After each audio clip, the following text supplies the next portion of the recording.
artefatos brilhosos e estranhos no meio dos seus jogos, o driver parou de responder sem aparente explicação. Seu monitor não dá vídeo de jeito nenhum. Assistência técnica e reparo de placas de vídeo, placas de mães, notebooks e componentes de hardware em geral na GTEC Informática. Orçamento sem compromisso e links na descrição.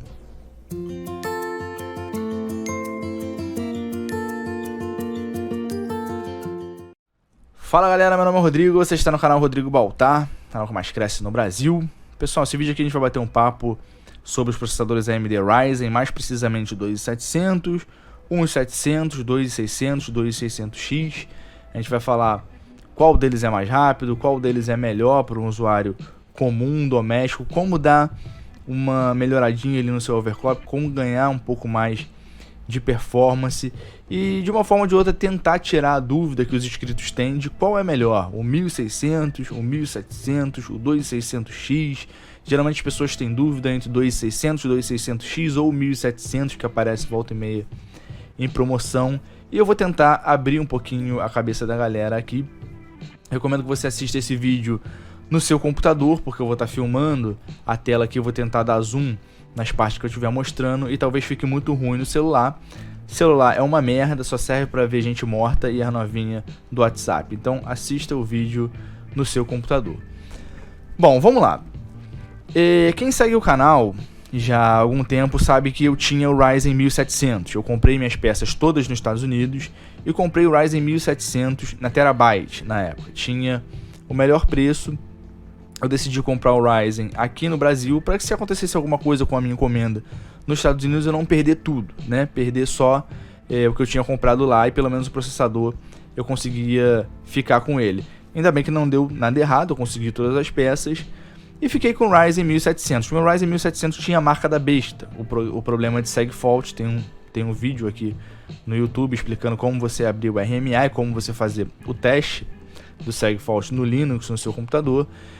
E há pouco tempo, quando eu fiz o contrato com a Terabyte, né, um ano depois de ter comprado o processador na Terabyte, eu fiz um contrato e pedi um computador para eles com o Ryzen 1700 para fazer alguns testes. Eles mandaram o 2700 porque o 1700 tinha acabado. Então eu conversei com eles e falei, pô, meu Ryzen tem a marca da besta e tal, eu já abri o RMA com a AMD, só não mandei porque eu não podia ficar sem processador. E falei, pô, eu posso ficar com os 2700 aqui? Eles, não podem, manda o 1700 para que a gente vai fazer o RMA dele e tá tudo certo. Eu falei, beleza. Então desde então eu troquei o Ryzen 1700 pelo 2700.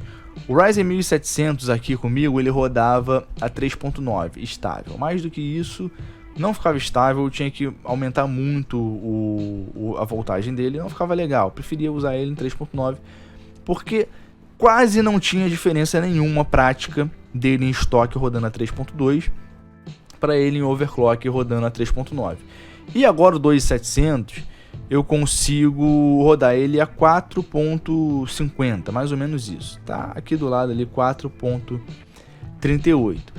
Vantagem, diferença prática realmente não existiu nenhuma do Ryzen 1700 a 3.9 para o Ryzen 2700. Nenhuma. Zero. Não é perceptível a diferença entre os processadores. Embora eu tenha conseguido aqui cerca de 150 MHz a mais do que o 1700. A diferença é mínima, né? Para vocês terem uma ideia, renderizando um vídeo utilizando o NVENC com a placa de vídeo no Vegas, eu consigo cerca de um vídeo de 40 minutos. A diferença do Ryzen 2700 em 4 GHz para ele em estoque é de tipo 2 minutos, alguma coisa assim. É muito pouca diferença, Então, se você tiver que comprar cooler para fazer overclock, se você já não tem um water cooler e você tiver que comprar, recomendo que você nem faça overclock, nem se preocupe com isso. A grande dúvida que o pessoal tem é entre o Ryzen 2600, 2600X e o 1700. Por quê? Porque o preço deles é muito próximo. Você pode botar aí nesse meio o 1800X também, que aparece volta e meia em promoção na Kabum. Então o pessoal tem dúvida. Por quê? Porque o clock do 2600X, 2600 é um pouco mais alto do que o do 1700. Então o pessoal fica, qual eu escolho? Aí eles entram no fórum, né? No fórum o cara fala o quê? Não, no CSGO, nos jogos, no competitivo, o clock é maior, o IPC não sei o que, o cara fala um monte de merda e o maluco vai lá e pega o 2600, 2600X. Fez errado? 2600, 2600X é um excelente processador. Ambos são excelentes. São excelentes. O XFR dos processadores com X da AMD, principalmente de segunda geração, funciona como uma beleza. Você não precisa nem pensar mais em fazer overclock. Deixa a mágica acontecer lá com XFR e pronto. Mas o que o pessoal não se atenta é o que eu sempre falo aqui. Cara, mais núcleos geralmente é melhor. Geralmente é melhor. Você ter o desempenho em multithread geralmente é melhor do que você ter núcleos rápidos. Algum tempo atrás eu fiz um vídeo comparando os processadores AMD com os processadores Intel, na época o FX, com i5, e eu fiz uma analogia de você ter 8 Márcio Araújo contra 4 Ronaldinho Gaúcho, né, o AMD FX de 8 núcleos contra um i5, na época que era o concorrente dele. E se você botar eles para sair na porrada, quem vai vencer é claro que são os 8 Márcio Araújo. Então quando você fazia o uso de multithread, geralmente o AMD FX tinha um bom desempenho em frente ao Core i5. E o que acontece hoje? Quer dizer, para fazer essa analogia entre AMD e Intel, eu tinha que botar o Ronaldinho Gaúcho, né, para comparar com o Márcio Araújo, porque era um jogador muito mediano, muito ruim, contra um cara top, que era o Ronaldinho Gaúcho. Agora imagina você comparar, por exemplo, 16 Ronaldinho Gaúcho contra 12 Ronaldinho Gaúcho. A única diferença é que os 16 Ronaldinho Gaúcho estavam na balada lá antes de sair na porrada. Estavam lá meio chapadão, estavam lá meio fracão. Essa é a diferença entre os processadores AMD hoje, né? Entre o 1700 e o 2600 ou 2600X. Basicamente o clock e a latência na cache L3. Então a gente vem aqui para a latência do AIDA e eu vou mostrar para vocês aqui rapidinho. Isso aqui é minha memória rodando a 3200, 3230, porque eu tô com o bus dele, o FSB, em 101, eu vou explicar isso para vocês. E quando a gente vê aqui, as latências, tanto da memória principal do Ryzen segunda geração, foram melhoradas. Você vê aqui o cache L1, né, que está ali, é o mais próximo do processador, e depois o L2. E aqui existia um problema no L3, se eu não me engano demorava 11 ou 12 nanosegundos para acessar o L3, e aqui cerca de 70 ou 71 nanosegundos para acessar a memória principal. Para vocês terem uma ideia, olha como você ter mais cache, memória cache no processador, que é um cambalacho, né, uma forma de processador acessar a memória mais rápida, e não precisar ir sempre até a memória principal, acessar lá o barramento de endereço, o barramento de dados. Então ele acessa diretamente as memórias cache, e a memória cache L1, né, geralmente ela tem muito pouco espaço ali para ela consegue ser 60 vezes mais rápida, né, ele consegue ter um acesso 60 vezes mais rápido do que a memória principal. Então você vê aqui quantos ciclos o processador perde quando ele tem que acessar a memória principal, né? Quase 6 vezes aqui de diferença da memória cache L3. Então a AMD conseguiu fazer um pequeno ajuste ali, uma pequena melhora na memória cache, só que isso não deu tanta diferença, né? O que deu mais diferença foi realmente o clock do processador, porque eu tenho aqui o teste no Cinebench e rodando com tudo exatamente igual, eu tenho aqui um teste do AMD 2700, né? Aqui 2700 rodando a 3.9, e esse 1700 aqui é o meu antigo rodando também a 3.9, e a diferença é de 25 pontos, 30 pontos. A diferença é muito pequena. A diferença é muito pequena. E você pode ver em alguns testes aqui no meu canal, e em outros testes, tem um teste recente do Casual Games que é essencial que você veja, que ele compara lá os 5, 6 e 400 com o 8 600, com 8 e, se não me engano, 8 600, né? Aquele mais novo lá que tem 6 núcleos, enquanto os outros tem 4. E quando você precisa acessar, executar um programa que tenha sido programado em multithread, que faça uso de mais núcleos, você vê esse benefício. Quando ele exige, quando o programa, ou o jogo no caso, exige que você tenha mais núcleos, que é o caso do Assassin's Creed, Não adianta Assassin's Creed Odyssey, ele faz o teste, ele mostra isso lá, eu já fiz vários testes aqui. Não adianta você ter o núcleo mais rápido, por mais rápido que ele seja. Se o jogo foi programado para você utilizar 6 núcleos, se você tiver 4, você vai ter uma perda de desempenho e uma perda de desempenho grande. Então o que é melhor? 6 núcleos ainda é suficiente? Dificilmente você vai achar um jogo hoje que precise de mais de 6 núcleos realmente. Você vê alguns que utilizam bem, mas não necessitam de tantos núcleos na verdade. Não necessita de 16, de 32. Então, na minha opinião, sempre é melhor que você tenha mais núcleos disponíveis, ainda mais quando esses núcleos são basicamente iguais.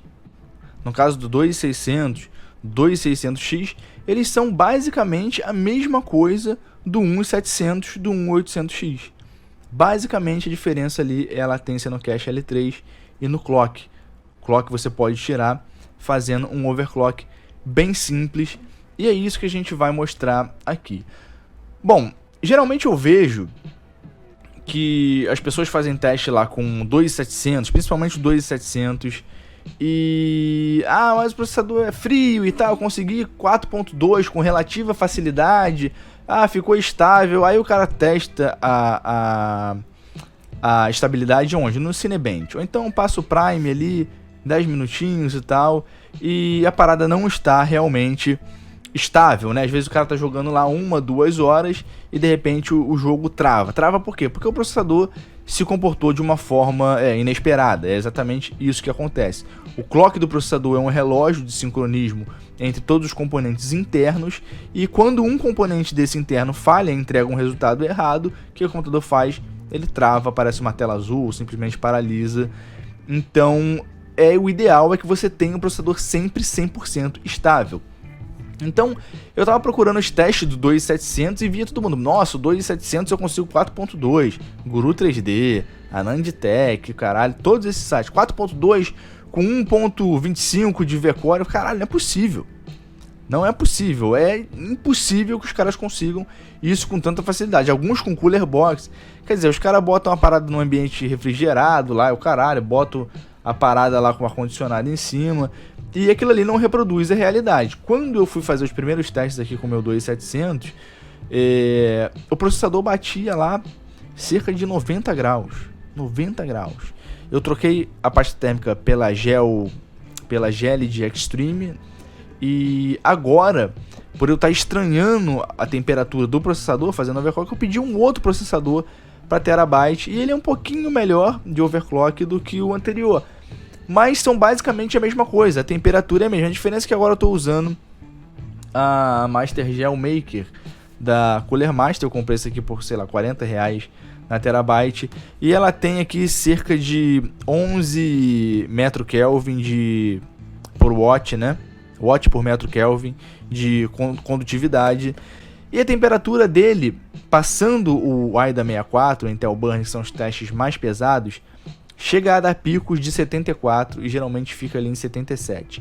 Com o processador anterior, ele dava picos de 89 lá com a Gelid. Mas são basicamente a mesma coisa. Quer dizer, se eu passo de 4.0, a temperatura já cresce, já aumenta muito, e o consumo aumenta de forma exponencial também. Chega a bater lá 160, 170 watts de potência exigido pelo processador. E aí já não começa a fazer muito sentido, porque a diferença é muito pequena. Então agora eu estou rodando ele aqui a 4.38 com 1.350 de voltagem. O outro precisava de 1.375 para atingir essa estabilidade. E como é que eu testei essa estabilidade? Bom, o que aconteceu comigo? Eu estava jogando Battle e o processador anterior ele estava estável a 1.325. Estabilidade, passou no AIDA lá 2, 3 horas, no Prime 3 horas, no Intel Burn, OCCT, todos os testes que você possa imaginar, passou em todos perfeitamente. 1.325 era a voltagem que ele usava. Mas aí uma vez eu estava aqui no Vegas, e esse aqui é até o vídeo do nosso grande Resende que está aqui. O que aconteceu? Eu vim aqui em File para renderizar o vídeo, Render As. Você pode fazer esse teste aí caso você tenha o Vegas. Eu até recomendo que você faça esse teste, mesmo que você tenha um Intel ou tenha um Ryzen overclockado, para ver o que é isso aqui, exatamente isso aqui. Então, você pode ver aqui que eu tenho a opção de renderizar o meu vídeo com o codec da NVIDIA mais o meu processador, né? E aqui eu tenho 1080p e eu tenho 4K. Então o que aconteceu aqui? Sem querer, eu cliquei em 1080 só com o processador, sem o NVENC. E eu dei um customize, né? Vim aqui e botei 2560 por 1440. Quer dizer, o jogo travou no Battle, eu não sabia o que tinha acontecido. E passava em tudo, né? Passou em todos os testes. E uma vez eu vim aqui, botei isso aqui, 2560 por 1440. Quando eu dei render, passou 1 minuto e travou. Eu falei, que porra é essa? Aí pesquisei. Não achei, passei os testes de novo. Todos eles passaram. Vim aqui, falei assim, pô, só pode ter sido aquela porra do Vegas. Vim aqui e botei o teste em 4K. Né, o render em 4K, sem utilizar o processador, passou, beleza. Botei em 1080p, passou, beleza. Vim aqui, botei em 1080p, né, custom 2560 por 1440, pá, 1 minuto, 5 minutos, 20 minutos, travava. Eu falei assim, pô, será que essa porra é um bug do Ryzen? E fui aumentando o V-Core do processador anterior, né? Então com o V-Core de 1.375, ele não travava mais. Ou seja, não é um problema do Vegas e nem do processador. Era um problema de instabilidade sim, porque estava pedindo V-Core. Com esse aqui, eu consegui a estabilidade em 1.350. Ou seja, se você quer testar, eu até recomendo que você teste o Vegas aí, faça isso aqui, para ver se você vai ter o mesmo problema que eu. Coloca aqui, né? Porque ó, o AIDA não testou, não me deram estabilidade total, né? O AIDA não funcionou, o Intel Burn não funcionou, o OCCD não funcionou, o Prime não funcionou, nenhum funcionou. Quer dizer, eu jogando o Battle lá, 3 horas jogando o Battle travou do nada, eu falei, caralho, o que foi? Não consegui descobrir, porque os testes não pegavam. E uma outra forma agora de você fazer um overclock e funciona lindamente, caso você tenha um processador com X da AMD, é no caso você mudando o FSB, né? O que é o FSB? É o clock externo do processador, a forma como o processador, a velocidade que o processador se comunica com os outros componentes, memória, PCI Express, controladores de disco, blá, blá, blá, o North Bridge em geral, né, do processador. E isso também é uma forma de você fazer um overclock. Então, quando você coloca aqui, por exemplo, 101 e na AGESA 1.006, isso aqui foi liberado na maioria dos fabricantes, qualquer BIOS modificada também você tem acesso a multiplicar o bus.